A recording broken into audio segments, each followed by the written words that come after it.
We're going to cover the last two steps of the whole team process, and they're not always the most comfortable steps for managers, hiring managers, owners, etc. And so the first thing we're going to talk about is how to conduct a performance appraisal. Or evaluation, sometimes or, called it. Or an evaluation.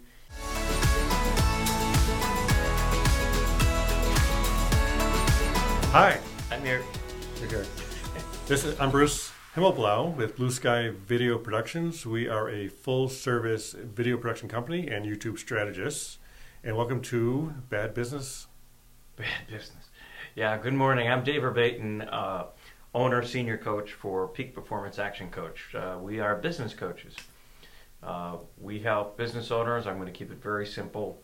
We help business owners overcome challenges which keep them from closing the gap from where they are today to where they want to be. And oh, by the way, he's really good. He's really good. So if you want to do a little video stuff, you got to talk to Bruce. Yeah, I always say is if you say it, it's bragging, but if someone else says it, then it's a testimonial. Well, I guess technically it is a testimonial. Okay. And then just to clarify, BAD stands for Bruce and Dave. B.A.D. Yeah. We have been talking about our team process for the last, 2 weeks maybe? Yes. Then last week, we went through how to set great expectations. And that is really critical. And I mean, not just for a new employee, but at any point in time with an existing employee. And we'll talk on that a little bit today. Both of these steps, appraisals and terminations, are or can be stressful for the manager.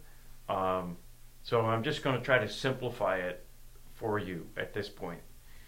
So should we launch in? Definitely. Okay. So the appraisal process is something that cannot happen on the fly. It needs to have routine around it. In other words, I'm going to sit down with this employee of mine once every 3 months. And we're going to evaluate how that person is doing against or relative to the objectives that have been given. Because it shouldn't be done once a year. No. Because once a year it becomes too formal. It's like, okay, now I'm in for my annual review, which is reliant on 100% of my raise. And well, that's one of the relationships that we try to break by having appraisals more frequently. Mm-hmm. And that is, if you just do it once a year, and I'll unhinge this for you, the employee starts to feel like, oh, I get to find out what my raise is. And you go, no. So you do it, I'm going to suggest you do it at least once a quarter. If you wait till an entire year passes by, there's way too much water under the bridge at that point.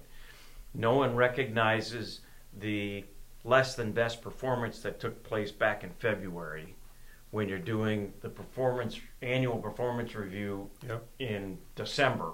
Well, it's basically like looking at your bookkeeping every 3 months, and that's even too little. Yes. So as opposed to, because when you look at your records and keeping up on your reports, you want to do that on a constant basis. Well, every business owner manager needs to get into a routine to look at their performance metrics themselves. And generally it's the performance metric for the entire department.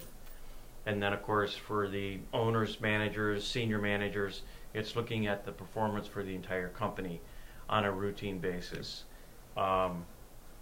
When I was in corporate America, every month, we'd have staff meetings more frequently, but every month we were reviewing KPIs, key performance indicators, financial as well as operational.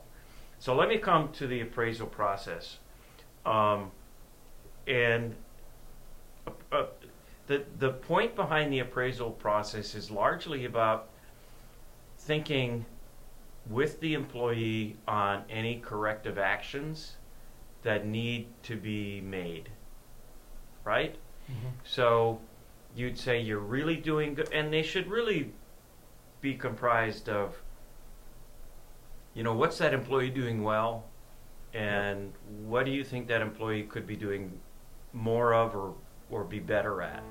Because constructive criticism goes a lot further than destructive criticism. Yes, absolutely. So it's always a little bit, praise and suggestion.